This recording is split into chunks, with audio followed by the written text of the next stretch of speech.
Hello everybody, my name is Dylan and alright, we are 20 episodes in at this point. Although I call it a season, my videos have actually been 2 years in the making.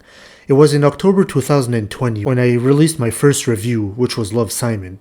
I have reworked and re-uploaded some of my earliest reviews since then, but it has been 2 years total. So today I'm going to go briefly through all of the movies I've reviewed, a small description, and the rating I gave these films. Before we get started, I'm just going to go over quickly how my ratings work. It's basically the passing mark I remember from school, this being a 6. So any film rated under a 6 means I don't really recommend it. A 6 means the film isn't great, but there is something good about it that makes it worth seeing. A 7 means the film isn't great, but it isn't terrible either. An 8 is a pretty decent film, a 9 is pretty good with maybe a couple of flaws, and a 10 means the film is great, interesting, has my highest recommendation, and if there are any flaws, they're trumped by all the positive aspects. So without further ado, let's get started.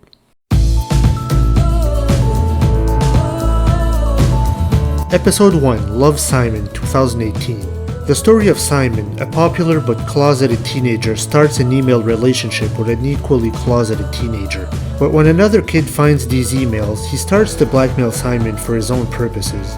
This movie is lighthearted, fun, has a great soundtrack associated with it, and the mystery of who Simon's anonymous emailer is will keep any viewers intrigued, gay or not.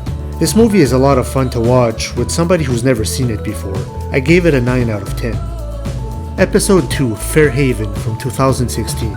The story of James, a young man who returns to his father's apple farm in a very rural town after being away in some gay conversion therapy camp.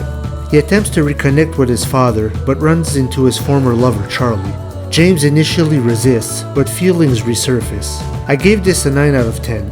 Although it doesn't have all the glitz and glamour that Love, Simon has, the story is still just as strong, the performance is great, and the film leaves you with a great feeling. Episode 3, Speedway Junkie, from 1999.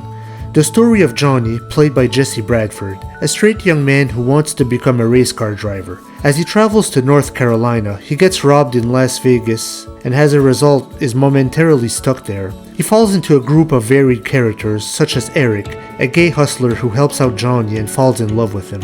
He also meets some more unsavory characters such as Steve, a streetwise bisexual hustler played by 90s heartthrob Jonathan Taylor Thomas. Being down on his luck, Johnny is stuck navigating these waters. I gave this film a 6.5 out of 10. There are great performances here and I enjoyed watching this once in a while, but it's hard to pinpoint the target audience for this film. Episode 4, Keep the Lights On, from 2012. This story is about the passionate but toxic relationship between Eric and Paul. Have you ever been in a bad relationship, or a relationship that your friends or family told you it's bad, even if you didn't see it? Whether it's dealing with addiction, promiscuity, or mental health, you'll definitely be able to connect with these guys. It highlights the sadly more than common relationship between two gay men. If you never had a relationship similar to this, consider yourself lucky. I gave it an 8.5 out of 10. Episode 5, Prayers for Bobby, from 2009. This film is based on the true story of Mary Griffith, played by famous actress Sigourney Weaver. Mary was a strict religious mother who couldn't accept her son Bobby for being gay. But after Bobby commits suicide, Mary's family is forever shaken, and Mary is forced to question her beliefs and go through a transformation. It's a good common sense versus the Bible film. I gave this a 9.8 out of 10. The reason I didn't give it a full 10 is because I have read the book, and as you'd expect, a lot of details were left out. The film was released on Lifetime, a very family-friendly channel, so obviously there are details that they couldn't put into the film, but regardless, it's still a very powerful film with a great message. Episode 6, Bridegroom, 2013. This film is a documentary/autobiography of Shane Crone, a young gay man whose boyfriend, named Tom Bridegroom, died accidentally. Tom's family is homophobic, and Shane has no legal recourse to keep any of Tom's belongings after his death. But even worse, Shane was threatened by the family to not even show up at the funeral. A powerful, eye-opening film on homophobia, but also on something many of us have never thought about: what happens in the event of the death of a partner. I gave this film a solid 10.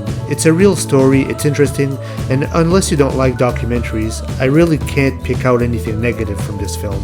It's interesting how this film came about in the first place. Shane had posted a video of him on YouTube talking about his grief shortly after the events. His video went viral, and the rest is history.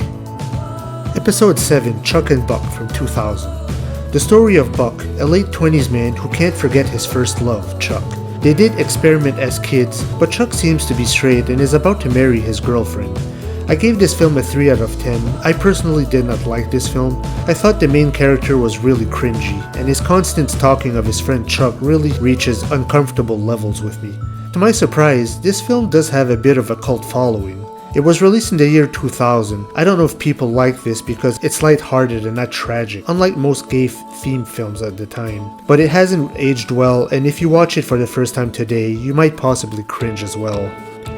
Episode 8, The Next Best Thing from 2000. This film stars Madonna as Abby and Rupert Everett as Robert. Abby and her longtime gay best friend end up fathering a child together, so they move in to raise the child in classic mom-dad fashion. But when Abby falls in love with another man, it threatens their friendship and Robert's fatherhood.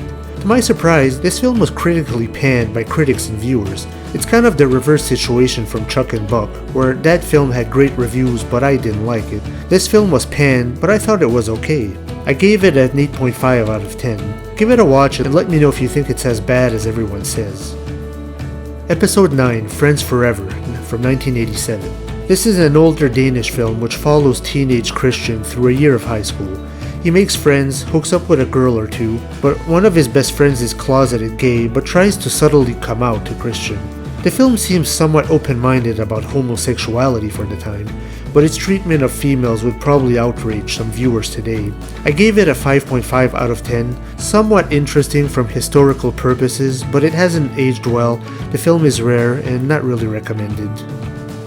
Episode 10, Beautiful Thing, 1996. One of the more well-known older films from the UK, a simple story about two neighbor boys, Jamie and Steve, who slowly fall in love. This film is based on a stage play and as such has that stage feel to it, which is a good thing. A lot of levity and humor come from Jamie's mom Sandra and neighbor Leah.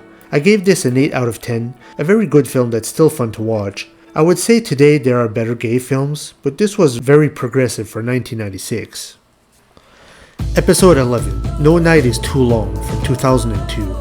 This film is based on a novel about a young promiscuous man at college who starts an affair with one of his young professors. The film is a bit of a psychological drama with a few twists and turns and has a bit of that toxic relationship aspect as seen in Keep the Lights On, but here it's more based on jealousy and control. I gave this film a 9 out of 10. It's not well known, but I would say it's a hidden gem, very gripping.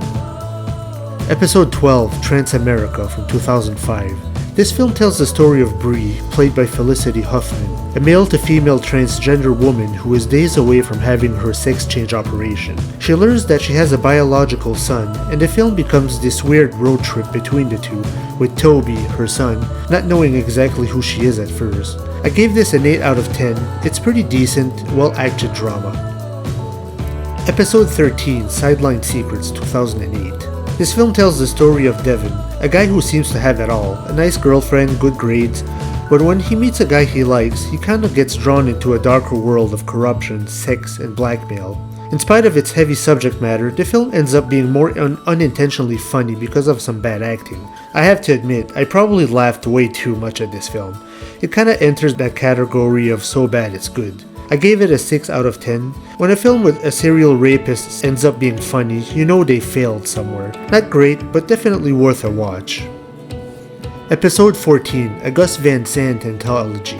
In this film, I talk a bit about longtime gay director Gus Van Sant, whose career spans dozens of films over a few decades. I take a look at two of his films, Elephant from 2003 and Paranoid Park from 2007. He uses kind of a found footage style in these films, where he follows some characters throughout their day, almost minute by minute. Elephant shows an ordinary day of school, which is actually building up to a school massacre, obviously inspired by the Columbine massacre. And Paranoid Park follows a quiet teenager who is harboring a big secret. Gus Van Sant usually tries to inject a gay character or some type of gay concept in his movies, even if it's sometimes very subtle. I gave these films a 7 out of 10. I think they're good at building up atmosphere and tension, but they're also very slow paced and certainly won't appeal to everyone. Episode 15, Patrick Age 1.5 from 2008. This film tells the story of a suburban married gay couple who want to adopt a baby. but a typo in their documents instead gets them custody of 15-year-old Patrick, a homophobic delinquent who ends up in their care. This is a sweet, Swedish film with a lot of heart, and there are a lot of nice touches and details which I appreciate too, like showing certain preconceptions society has against gay men. I gave this film a 9 out of 10, it's just that good. Episode 16, The Incredible True Adventures of Two Girls in Love, 1995. So here we take a look at the girls' side, a film released in the mid-1990s. Two girls, Randy and Evie, meet, fall in love, and try to navigate their secret relationship through high school, family members, and friends. It's a dramatic comedy, but manages to keep itself lighthearted and fun. I gave it a 7.5 out of 10. It's showing its age a little bit, and there are better lesbian films today, but it still might be worth a viewing. Episode 17, The Last Day, 2004. A French film starring the late Gaspard Ulliel about a basic story of boy meets girl meets friend of boy and girl fall in love, and gay boy is left as a third wheel. It's a film where you pay attention to the behaviors of its characters. French drama is sometimes known to be slow-paced and a little uneventful at times, which is kinda what you have here. I gave this film a 5.5 out of 10. It's not god-awful, but I don't really recommend it. Episode 18, Noah's Ark, Jumping the Broom, from 2008. Based on a series of the same name, this film finds a group of gay friends hanging out together at a summer home, preparing for two of their friends' wedding. These are pretty good characters with different personalities but still good friends. I find this film captures a night of hanging out with your friends at a party or a club. It has that light, fun feeling. There's a little bit of drama, like when friends drink a little too much and cheat or flirt with a guy you like, but overall it's a fun film. I gave it an 8 out of 10. Episode 19, Young Hunters, from 2020. A 15-year-old closeted kid gets more than he bargained for when a sexual encounter is revealed to have been filmed and it will be sold to the dark web. The young protagonist is blackmailed into continuing this chain and implicate another boy. A good film with an uncomfortable subject matter, but I think it's handled tactfully. I gave it an 8 out of 10. It's more of a suspenseful film. Episode 20, The Perks of Being a Wallflower. This film follows Charlie, a straight freshman in high school struggling with depression and anxiety. Things get better for him once he becomes friends with a girl he likes and her gay half-brother. This film is very interesting and captivating. It's one of those films that if you try to explain it to somebody, you can't really do it justice until the person actually sees it. It's like trying to explain Forrest Gump. Unless the person sees the film, your explanation will never be as interesting. I gave it a 9.5 out of 10. This film is fairly well known, has a big budget, is well paced, and is definitely worth seeing. So there you have it. If any of these films seem interesting to you, you can either watch my full review of it or you can seek out that film for yourself. That's what this channel is about, to bring some light on some of these films and show them some love. When I first started this series, my goal was to make 20 videos and hopefully be at least 20 subscribers. Sadly, I didn't quite meet my goal. As of this moment, I am at 17 subscribers, so I was debating if I should even continue this series or not. I enjoy making these videos, even though they're nothing spectacular. But I've decided I will be back for a second season. It will most likely start in January. I'll probably release 2 reviews a month, like every first and third Fridays per month, for 8 to 10 episodes total. The second season will possibly be my last one, unless my numbers start picking up. I don't expect it, I think they will stay pretty standard, but we'll see what happens. I hope you'll continue this little journey with me, so spread the word, sub to my channel, add me to Facebook, and I'll hopefully see you for the next season.